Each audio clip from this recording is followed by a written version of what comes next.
Thrissur Puthukkad മറ്റത്തൂരിൽ life ഭവന പദ്ധതി ഗുണഭോക്താക്കളെയും സർക്കാരിനെയും കബളിപ്പിച്ച് ലക്ഷങ്ങളുടെ തട്ടിപ്പ് നടത്തിയെന്ന് പരാതി. കോടശ്ശേരി പഞ്ചായത്തിലെ റിസർവ് വനഭൂമി വ്യാജ പട്ടയം നിർമ്മിച്ച് പോക്കുവരവ് നടത്തി വിൽപ്പന നടത്തിയതായും ഭൂമിയിൽ നിന്നും വൻതോതിൽ കുന്നിടിച്ച് മണ്ണെടുപ്പ് നടത്തിയെന്നുമാണ് പരാതി. പൊതുപ്രവർത്തകൻ അജിത്ത് കൊടകരയുടെ പരാതിയെ തുടർന്ന് റവന്യൂ വകുപ്പ് പ്രിൻസിപ്പൽ സെക്രട്ടറി സംഭവത്തിൽ അന്വേഷണത്തിന് നിർദ്ദേശം നൽകി. News Malayalam exclusive.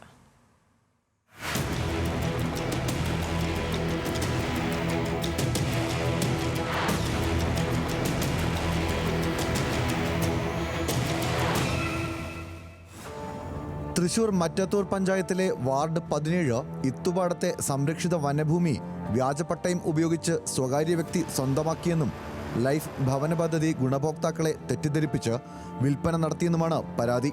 മറ്റത്തൂർ പഞ്ചായത്തിന് കീഴിൽ 2018 ലൈഫ് പദ്ധതിയിൽ ഉൾപ്പെട്ട 9 കുടുംബങ്ങളാണ് വഞ്ചിക്കപ്പെട്ടത്. സംരക്ഷിത വനഭൂമിയിലാണ് വീടുകൾ നിർമ്മിച്ചതെന്നും വ്യാജ ആധാരമാണ് ലഭിച്ചതെന്നും വ്യക്തമായതോടെ 9 കുടുംബങ്ങളും ഇപ്പോൾ കടുത്ത ആശങ്കയിലാണ്.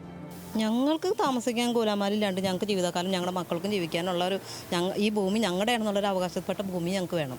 ഭൂമിയും വേണം, ഞങ്ങൾക്ക് അത് വീടും വേണം. അതാണ് ഞങ്ങളുടെ ആവശ്യം. അതുകൊണ്ട് അവർ ഇറങ്ങി പോകാൻ പറയുമ്പോൾ ഞങ്ങളണ്ട് ഇറങ്ങിപ്പോൾ ഞങ്ങളുടെ മക്കളും അനാഥേ ഞങ്ങളും അനാഥേ ഞങ്ങളിവിടെ പോകും. ഞങ്ങളെ പാവപ്പെട്ടവർ ചതിച്ചാണ്. ഞങ്ങൾക്ക് എല്ലാവരും ഓരോരുത്തർ വാടകയ്ക്ക് ഇരിക്കുന്നവരും പലവരും വീട്ടിൽ താമസിക്കുന്നവരൊക്കെയാണ് ഇവരായിരുന്നത്.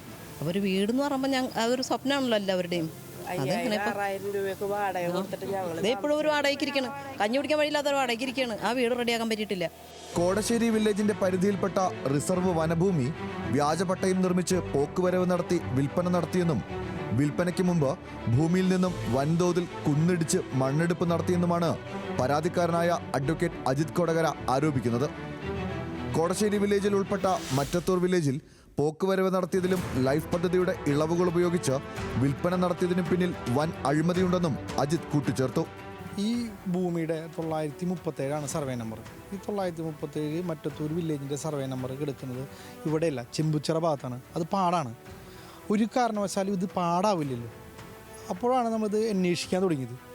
അത് അന്വേഷിക്കുമ്പോൾ ഇതിൻ്റെ പട്ടയം പരിശോധിക്കുമ്പോൾ കോടശ്ശേരി വില്ലേജാണ്. കോടശ്ശേരി വില്ലേജിൽ ഉൾപ്പെട്ട ഈ ഭൂമി മറ്റത്തൂർ വില്ലേജിൽ പോക്കുവരവ് നടത്തി നികുതി അടച്ചു വരുന്നു. ഒരു കാരണവശാലും അത് പോസിബിൾ അല്ല. അതൊരു ഇല്ലീഗലായിട്ടുള്ള നടപടിക്രമമാണ്. അപ്പോൾ അതുമായി ബന്ധപ്പെട്ട രേഖകൾ എടുക്കാൻ തുടങ്ങിയപ്പോൾ ഈ 937 എന്ന് പറഞ്ഞ ഈ കോടശ്ശേരി വില്ലേജിൽപ്പെട്ട ഈ സ്ഥലം റിസർവ് ഫോറസ്റ്റിൻ്റെ റിമാർക്സ് ഏരിയയാണ്. ഒരു കാരണവശാലും പട്ടയോ അല്ലെങ്കിൽ അതുമായി ബന്ധപ്പെട്ട് യാതൊരു വക രേഖകളും സർക്കാരിൽ നിന്ന് കിട്ടില്ല. ആ റിസർവ് ഫോറസ്റ്റിൻ്റെ റിമാർക്സ് ഏരിയയാണ് ഇത്. പിന്നെ വില്ലേജ് മറ്റത്തൂർ മാറി വന്നത് വലിയ ക്രമക്കേടാണ് നടന്നിട്ടുള്ളത്. ആ ക്രമക്കേടിൻ്റെ ഭാഗമായിട്ട് ഒരുപാട് പാവങ്ങളാണ് ഇതിന് ഇരയായിരിക്കുന്നത്. മറ്റത്തൂർ വില്ലേജ് ഓഫീസിന് കീഴിൽ നടന്ന അനധികൃത ഇടപാടിനെ തുടർന്ന് 27 സെന്റ് സംരക്ഷിത വനഭൂമി സ്വകാര്യ വ്യക്തികൾ കൈവശപ്പെടുത്തിയെന്നും പിന്നീട് കൈമാറ്റം ചെയ്തെന്നും കോടശ്ശേരി വില്ലേജ് ഓഫീസർ കണ്ടെത്തിയിട്ടുണ്ട്. ഇക്കാര്യം ചൂണ്ടിക്കാട്ടി ചാലക്കുടി ഭൂരേഖ തഹസിൽദാർക്ക് വില്ലേജ് ഓഫീസർ റിപ്പോർട്ട് നൽകി. ഇക്കാര്യങ്ങൾ കൂടി വ്യക്തമാക്കിയാണ് അഡ്വക്കേറ്റ് അജിത് കൊടകര റവന്യൂ വകുപ്പ് പ്രിൻസിപ്പൽ സെക്രട്ടറിക്ക് പരാതി നൽകിയിരിക്കുന്നത്. പരാതിയുടെ അടിസ്ഥാനത്തിൽ വിഷയത്തിൽ അടിയന്തരമായി അന്വേഷണം നടത്തി റിപ്പോർട്ട് നൽകാൻ റവന്യൂ വകുപ്പ് ബന്ധപ്പെട്ട ഉദ്യോഗസ്ഥരോട് ആവശ്യപ്പെട്ടിരിക്കുകയാണ്. ന്യൂസ് മലയാളം, തൃശൂർ.